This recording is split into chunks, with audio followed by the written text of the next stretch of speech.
On you. Oh, what was I gonna say? It's up to you.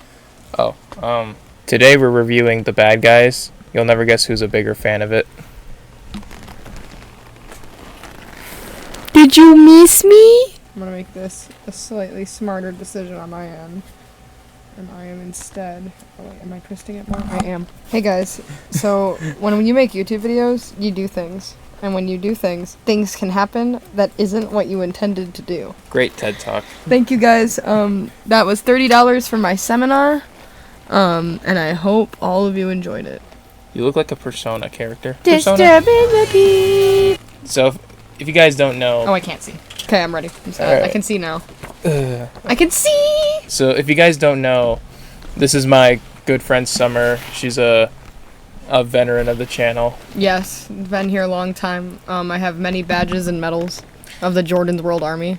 Yes, she has plenty of medals. She's been there from the beginning. Yes. If you guys watched one of my previous videos, you'd know she's the reason I even started a channel in the first place. So... And you're the reason why I'm still doing it. Oh, thank you. Bam! Yeah, it's really cool to be back making content with you and being able to sit down and talk about one of my favorite movies. I'm Summer Rawson. This is JordinsWrld. Yee. And this is the Disney Channel. this is Professional Normie. Yes. Let's do it. This is an amazing start to the video. All right, I'm professional now. That is the title of the show. The Bad Guys is a 2022 animated heist comedy from DreamWorks, directed by Pierre Pen... Can you pronounce that last name? I'm gonna say Pierre Perifel. Pierre Perifel. Google will help me if it isn't. Pierre Perifel. It is loosely based on the children's graphic novel series by Aaron Blabey. Blabby? I'm telling you.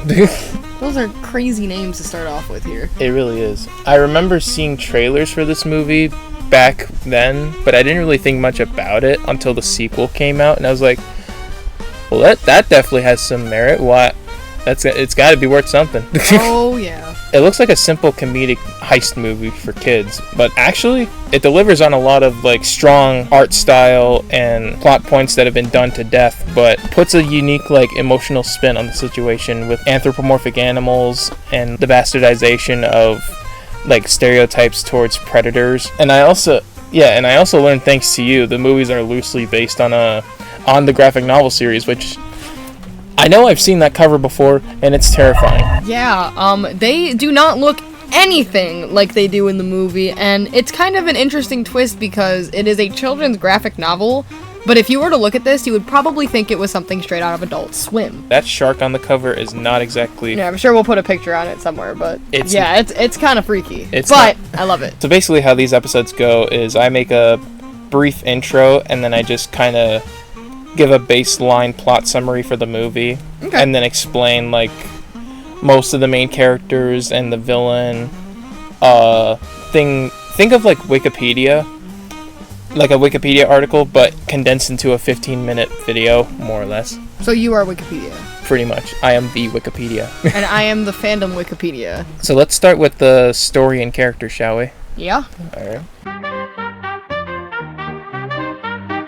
The movie takes place in a world where anthropomorphic animals and humans coexist, and we follow a group of animal predators called the Bad Guys. Scorned by society and judged unfairly for what they are, what starts off as just another heist plan swiftly gets turned into a pretend redemption arc for our main cast, with a vixen named Diane Foxington and a guinea pig named Professor Marmalade. I almost pronounced his name as Marmite.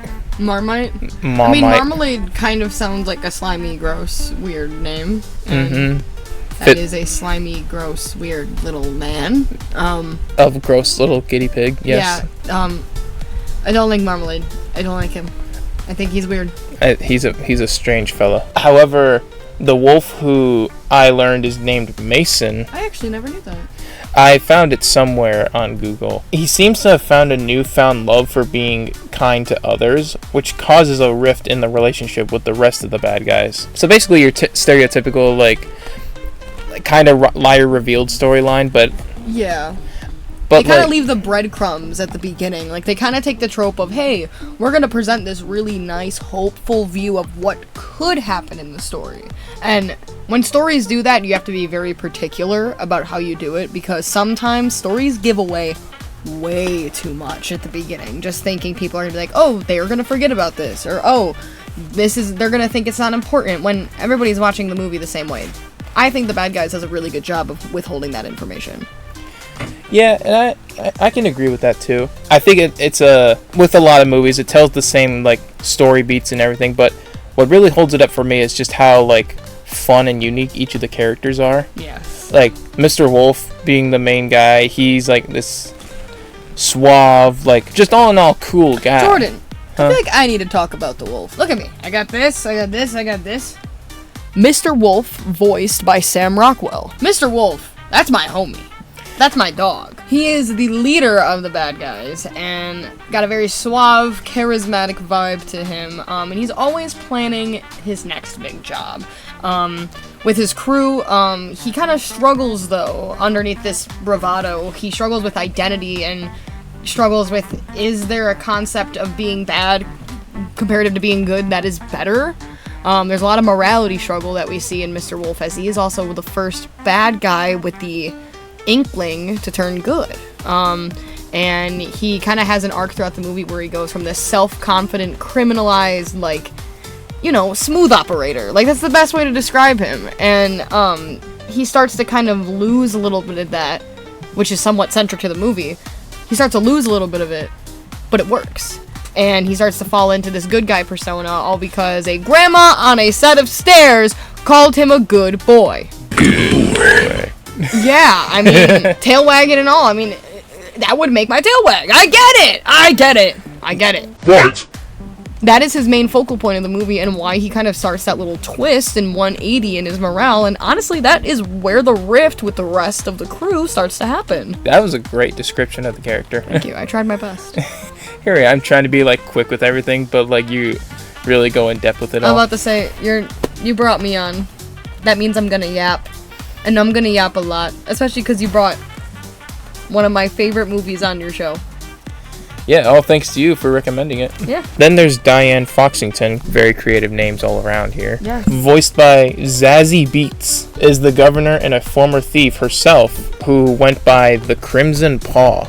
She becomes a love interest for Mason, but more than that, she's a moral mirror for the Wolf. She's a reformed criminal and challenges Wolf to do the same thing. Moral mirror is a great way to describe Diane. She kind of, in moments where Mr. Wolf feels like he's on top of the world, Diane is right there on top of the mountain with him, ready to challenge whatever he's trying to do throughout the movie. And that's honestly why I love her character, because it's nice to build up a character like Mr. Wolf and make him this kind of untouchable guy, but the second you have somebody that can kind of match that energy and that intelligence and that wit, it completely changes the dynamic of the movie. Yeah, you only rob banks. You can do better than that. Yeah, and she's going, that's your big heist? It actually shocked me though when I was watching it and it turned out that she was also a bad guy, because I was like, that's not normally how that goes. No, I watched that when I watched the movie for the first time, because I didn't know anything about it until I saw the movie. I thought it was really fun, because it was like you took this character that was supposed to be this moral high ground and this moral like goalpost for the Wolf, and completely set her far behind the Wolf the second it's revealed that she's a thief, and that goalpost is now no longer there for Mr. Wolf. He's like, well, if she's doing the same thing, why am I trying so hard? Like, it shows that it switches their motivations a little bit, I think, in the movie, and I think that ultimately is why they end up turning towards Marmalade, who we're going to talk about, because you didn't write him in your script. Oh, no, I didn't yet. Let's move on to the rest of the bad guys real quick. First is the Snake, Mr. Snake, voiced by Mark Maron, who is Wolf's best friend and a cynical safecracker, as they describe in the movie. I really like him. He is just like, I don't know why, I gravitate towards a lot of like cynical characters, because they always seem to have a lot to say, and like, you know, there's always like some like interesting or deep reason as to why they are the way they are. Yeah. He's not really like trusting to like normal people. Oh, he has trust issues. Like, he's Trusted. closed off. Yeah, closed off, that's the word. And his reasoning for it makes a lot of sense, because it's like, it's really hard to find good friends nowadays. Yeah. And when he especially ones that'll commit crimes with you and run amok across the city from the cops with you, you know? Right, exactly, you know, fun stuff. You know, normal people things. It's, you know. Mm-hmm. Gotta make a bag somehow.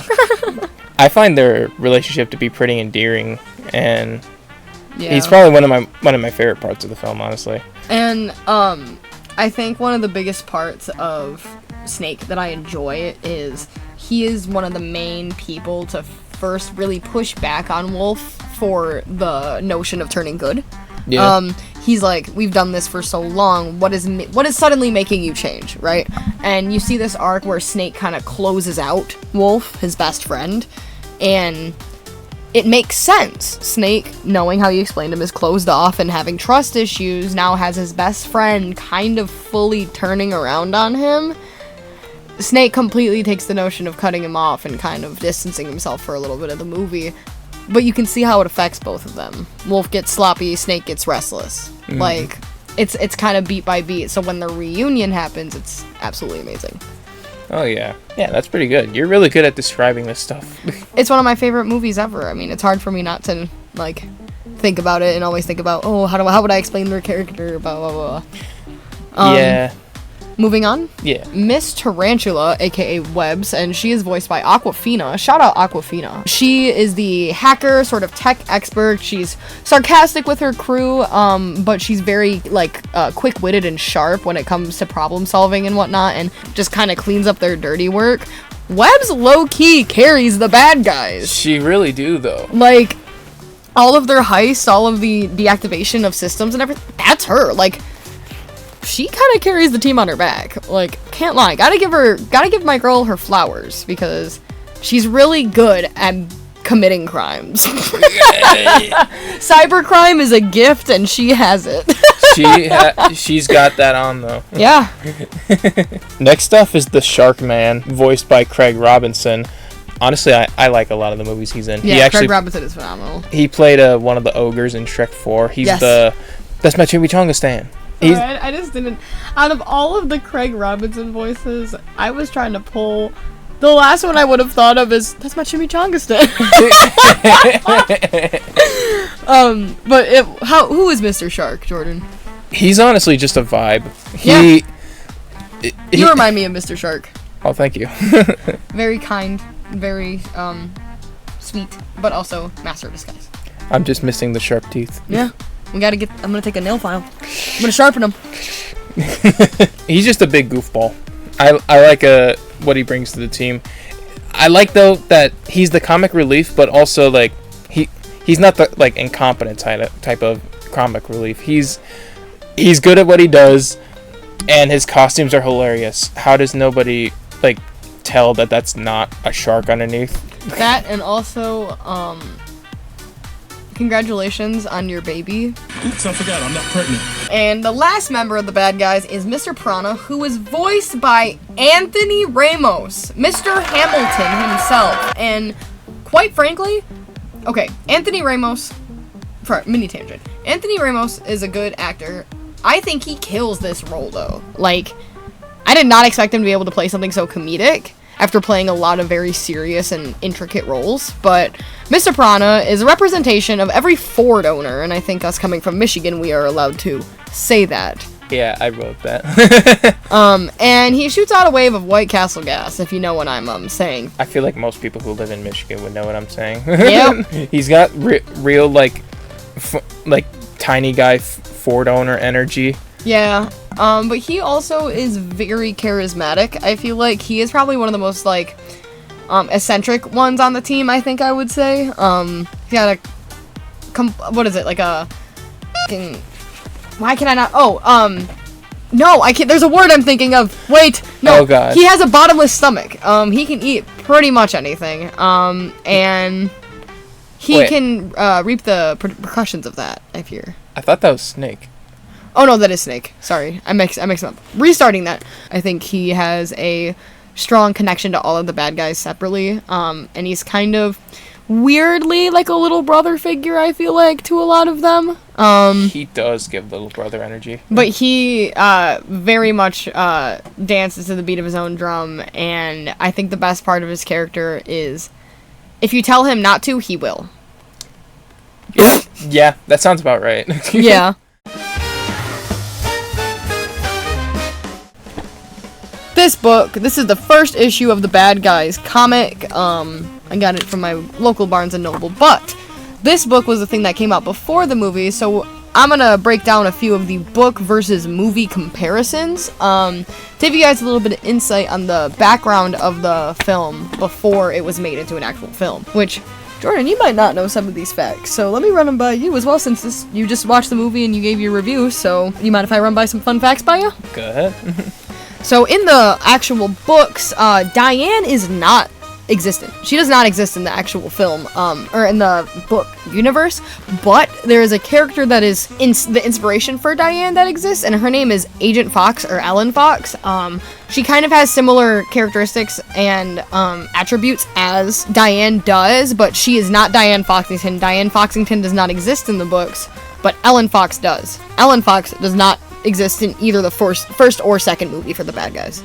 So, it seems like they're kind of the same character, just slightly paralleled. So, okay, she's not an actual character in the books, but she was, like, taken from, like, this other character. So, yeah, Diane wasn't a named character, but Agent Fox was a character in these books, but she did not have as much presence as Diane does, or as much importance as Diane does in the movie. But they're kind of mirrored each other. But they are two different characters, and they just don't exist in each other's universe. Okay, that's interesting. I feel like I've seen that happen before with, like, certain comic book characters brought to, like, a TV show or a movie. Yeah. One example I can think of is The Walking Dead, I believe.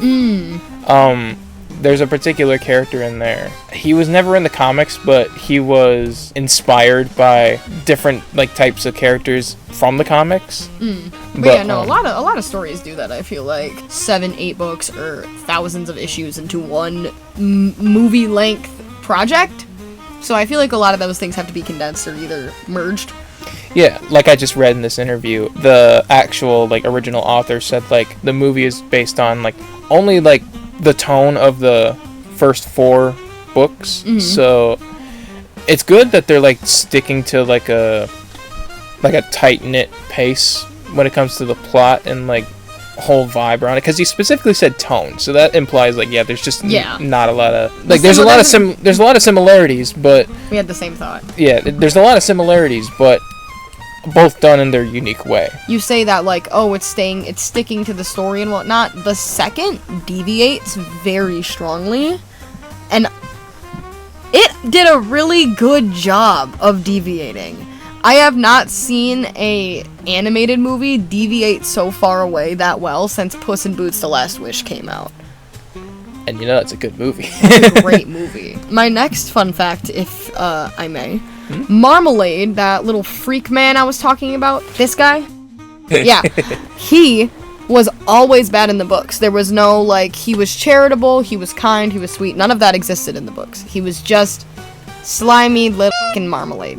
And then my last fun fact I will give is Mr. Wolf actually, specifically in the first issue, which is really nice that it's in the first issue because it's accessible to new readers, but there is a page, if I can find it right here, and we will put it on the screen, which I'm sure we can find the actual screen cap of it. But there is a page that goes into more detail about Wolf's car. Wolf goes, "This car is a fuel-injected 200 horsepower rock and rollin' chariot of flaming coolness, my friend. If we're going to be good guys, don't you think we should look good too?"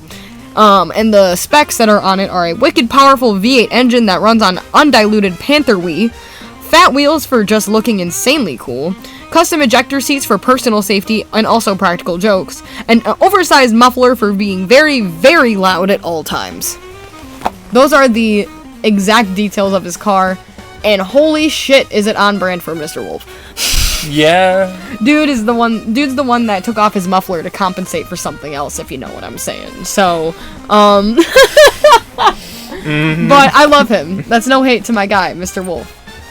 Love that guy. But yeah, those are some fun facts and a few differences between the movie and the book that I thought you would enjoy as little tidbits. Yeah, I have a huge bias towards wolves. So Yeah, me too. Just Me the too. fact he has Me too. Yeah. Me too. I have a Sonic Werehog plush somewhere, which I have mine too.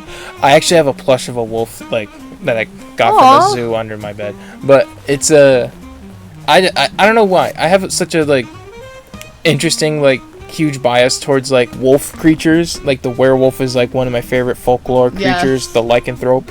If you've seen Underworld, that's like a fan fiction for anybody who's a fan of either Dracula or werewolves. Yeah, and speaking of like wolves and like having specifically anthropomorphic wolves being translated into animation, I feel like the past few years have been, if you're a fan of animated wolves, the past few years have been a field day for you. Because 1, Mr. Wolf, 2, Death the Wolf, 3, Zootopia-ish because Fox, but still the vibe. BNA, which is what's his name? Go Blue, but what was I saying? Mr. Wolf, Death the Wolf from Puss in Boots. You can go Nick Wilde from Zootopia. You could do a lot of these different suave wolf characters. There's one from Brand New Animal, which is an anime. There's a ton of different wolf characters that have been showing up in the past few years that have been having this either suave, but also like domineering, like scary wolf characters. I feel like we've had a lot more come up as. Twilight does not count. Twilight does not count. But for what it's worth, I am Team Edward. Oh wait, no. Jacob, that's Jacob's it. the werewolf. He's the werewolf. I'm not, You can't go.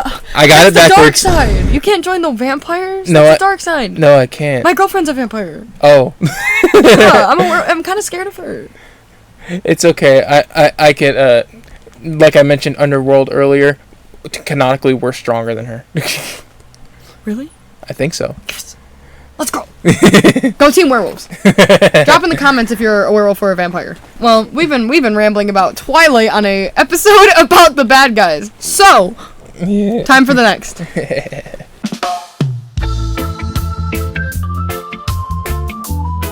This movie has a 90, like what did you say it was? 95? 5% on Rotten Tomatoes. 95% on Rotten Tomatoes, and that's the critics score, right? Yes. Or is that the So the critics were really happy with this movie, which is not at all like a common thing. I mean, it's not a high bar, but it's just like it's crazy to see it when it does happen. You know what I mean?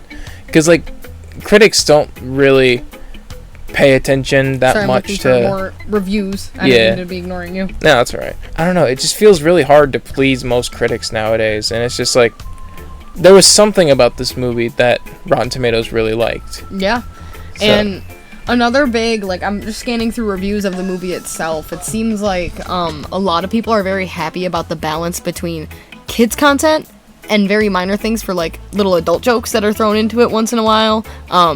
This movie is meant for all ages, and that's not just saying the all ages label means it's a kids movie. This movie is genuinely one of those animated movies that are meant for everyone, and a lot of the people that are reviewing it as just audience members are feeling that because they are parents that took their kids, they're family members that went to go out for an evening, because I'm pretty sure this released around Thanksgiving of 2022. Really? Yes. This. Oh, excuse me, fact checking myself. April 22nd, 2022 was the theatrical release of The Bad Guys. That. Okay, no, never mind. Easter. Yeah, that was Easter. I was wondering what holiday it fell on, because I knew it was a holiday of sorts, but that is literally right around Easter. So families were going to see it, and a lot of the innate critiques and reviews of it were very much, I could take anybody, because to see this movie there is something in it for everyone. Yeah. So. I knew, like, is it bad that I always forget April is where Easter is? Yeah, I do too, it's okay. It's just like... I just forget, it's not in my brain all the time. It's just not really a holiday I'm always thinking about. Nope, not me neither. A lot of reviews are very happy about the comedy and how it sways between being a kids movie and being an all ages movie, if you know what I'm saying. Yeah, for sure. Yeah, and I feel like if I were to show this movie to my parents one day, just like us hanging out in the living room together, they would probably have a fun time with it too. If they had a fun time with the Minecraft movie, Yeah. I think they'll have a fun time with this. So, Water break. Yeah. Oh, yeah. I do that sometimes. Drink water. Cheersies. Cheersies. I got mine for Christmas. Mine has blood on it. What? Working the wrestling scene means you get blood on your water bottle. Like legit? Yes. Bro. That's I worked gnarly. a show where there were death matches, and there were barbed wire and glass and shit used. The guy didn't mean to get blood on my water bottle. He didn't mean to. He apologized to me. He was fine. Everybody was fine. He was just bleeding a lot. You could sell that water bottle for a lot of money. I don't think I could. The company is really shit. Oh, okay. Give a little ASMR. Not what I meant, but okay. That's the best ASMR I can give for free. So Okay, sorry, yeah, guys. that's fair. That's fair. I've been giving this shit out for free. Thank you for having me on Professional Normie. I'm really happy to be back on this channel with Jordan, and I'm hoping that we can make more content together soon and keep talking about that we find interesting. So That's what I'm saying. Yeah, and it really is an honor to have you back too, because it's like, well, what's funny is I deleted a lot of my old videos, which I shouldn't have done. yeah, I made that mistake before. I have so many that are gone. Yeah, but I posted on my Instagram a while back, like all the videos I did delete. So there's picture evidence they happened, but so to most new viewers watching, they're probably not gonna know who you are. Hey, So- but reintroductions never hurt. Yeah, that's true. So if you wanna take a moment to plug whatever you're doing, you can go ahead and do it here. Well, hello, the JordinsWrld community. I am Summer Rawson, which I said before. Jordan, we've known each other since, God, I don't even remember what. I just know we met in 3rd grade. So, let me do some math.